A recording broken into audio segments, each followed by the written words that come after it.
Welcome back to my Mental Health and Crime channel. My name is Huda London. This is for educational purpose only. This is the case of the Idaho 4. May the victims rest in peace. Condolence to the families, and may the correct justice be served. In the very beginning of this case, I've spoken about this red Mustang.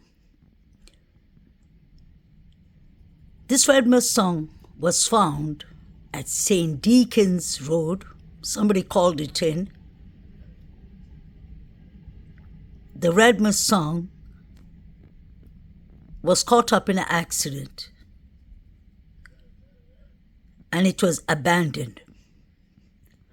What is interesting is it was only 3 minutes drive from 1122 Kings Road. What is interesting is that the forensics team was all in and out of this car. You can see there are 2 or 3 forensics team experts there, technicians. They take pictures inside the car. Outside, you can see the back door of the car, the boot, and the front engine of the car door is wide open. If it was just a regular car that was found in a collision, an accident, I'm sure it would have been more like a police report. The police will have to call the company that tows away the car. A forensic team wouldn't be needed unless this car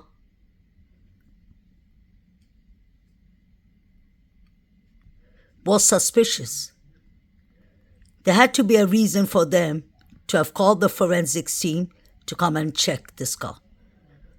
This car was found a couple of days right after the 1122 quadruples happened. What is interesting is that John Jack Rogers Showalter Jr. left on a red car. He left with a red car when he left the grub truck.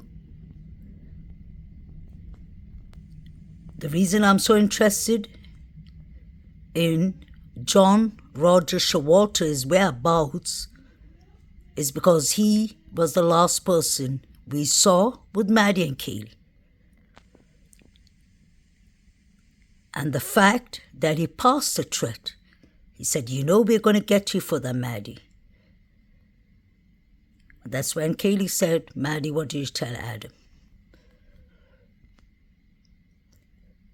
I want to know if this car has any connection to 1122 Kings Road's victims. Showalter was in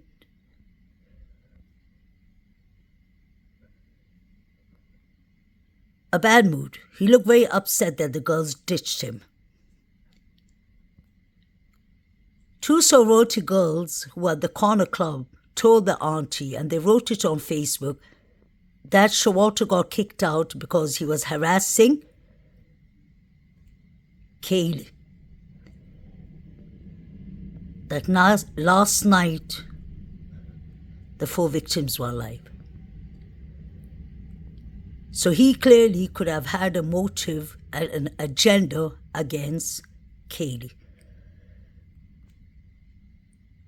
It was written on Facebook too, from the college students, that Showalter got kicked out of his frat, and it was because Ethan reported him for harassment.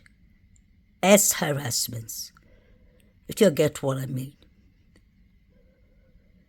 That shows clearly he could have had a motive for both Kaylee and Ethan. One on the second floor, one on the third floor. This is what the post says. There was a post earlier that has been taken down. One of the most interesting today. So this was 1 week, a couple of days after 13th November 2022. Someone posted a picture of what appeared to be FBI and forensics activity at a car on St. Deacon's Street. Very close to the house, they reported driving near the scene and seeing 4 men in black suits and a couple of people in biosuits. We zoomed into the picture and saw at least one man in black,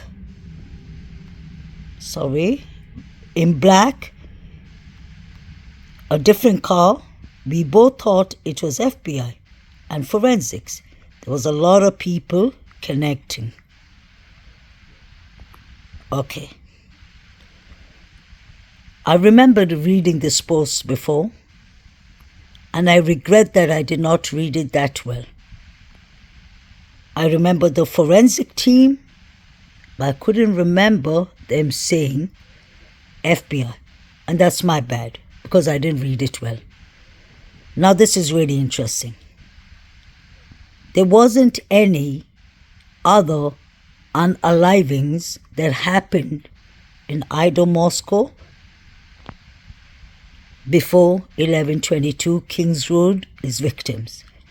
The previous one was 7 years earlier. So I personally believe this car, the forensic team, the FBI, or the men in suit that sound like the Men in Black by Will Smith, were all involved. In this case, the FBI was never present until the 17th of November 2022. I repeat, the FBI was called into this case 5 days later. I found that always to be very strange. Usually, when something of this magnitude happens, the FBI should be informed immediately. That is common sense.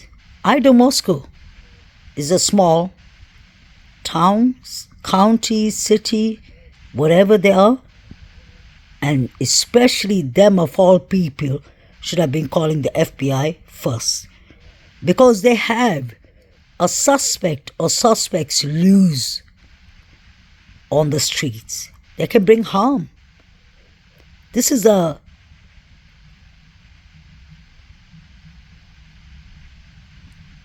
very serious case. 4 young people were unalived in the most brutal manner, and the FBI wasn't called. We need to ask ourselves why. Why were the students allowed to go home for Thanksgiving when there was an active crime scene and no suspect was caught? So my question is, this car, red car, Mustang, that we see the picture above, you can clearly see, let me zoom in. We see a forensics team here. The car's open. The front doors, it looks like a sports Mustang car. So the question is, why was the FBI called? Why were they checking this vehicle?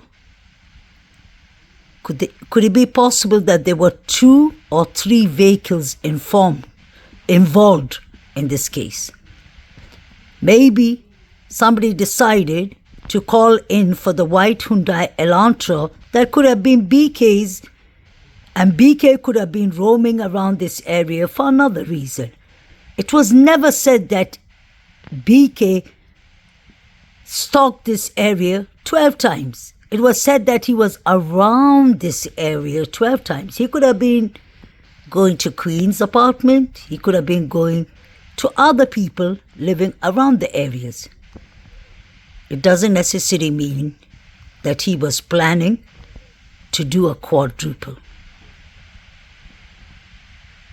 This red Mustang had the FBI, men in suit, men in black, because that's what is written on the post. We had the men in black, which is most likely FBI. They are the people who wear suits. If they came to this spot, I wonder why. Could it be possible that Showalter left in a hurry? He drove this car, smashed it somewhere, and then, so could it be possible that Showalter drove this car, bumped it somewhere, had a collision, ran away from the car, and ran down to the property? If it's 3 minutes to drive to the property, I don't think it's more than 10 minutes or lesser to run there.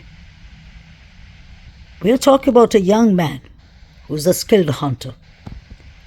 You're talking about a young man who's a professional wrestler.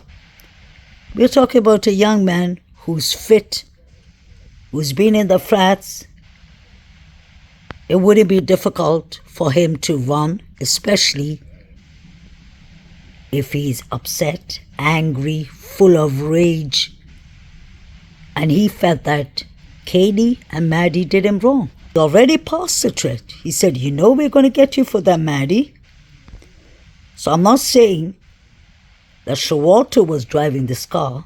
I'm saying, could it be possible? Just a question. Ann Taylor's always said that the 4 victims and BK had no connection. I always believe it's some people who know the 4 victims. These people were sending Venmos around. What is the purpose of Venmos all being sent at the same time? Between 3:30.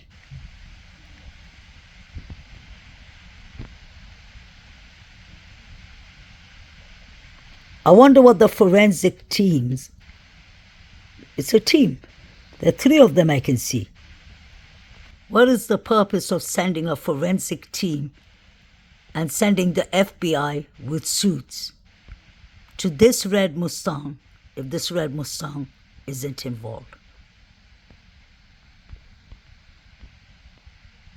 Could it be possible that whoever were involved in these horrific crimes all started calling the tip line and maybe giving up BK, his white Hyundai Elantra, to plant it on him? The crime scene was tampered with. I've never heard in my whole entire life of unalivings that happen and the surviving roommates do not call the police. For them not to call the police clearly shows me that they were comfortable with the people inside the house doing it. Because DM was opening her door 3 times. First she said she heard Katie saying, I think somebody's here. First she heard Katie playing with the dog. Then she heard Katie saying, I think somebody's here. Then she heard a thud. She heard somebody in Xana's room saying, don't worry, I'm here to help. When DM is hearing all these things, wouldn't he be afraid? Wouldn't you lock your door? Because you don't even know If those people in the house, the suspects or suspect, is coming to unalive you and BF next. But the two surviving roommates were texting each other. Allegedly. The two surviving roommates decided to call 911 8 hours later. And let me correct myself. They didn't decide to call 8 hours later. They decided to call Hunter Johnson for help. Like he's the police. Like he's 911. So I want to know who was driving this red Mustang in St. Deacon's Avenue. Who was driving it? Could it be the same red car that Koberger got into? Sorry, that Showalter got into? Please let me know in the comments what y'all think about this red car.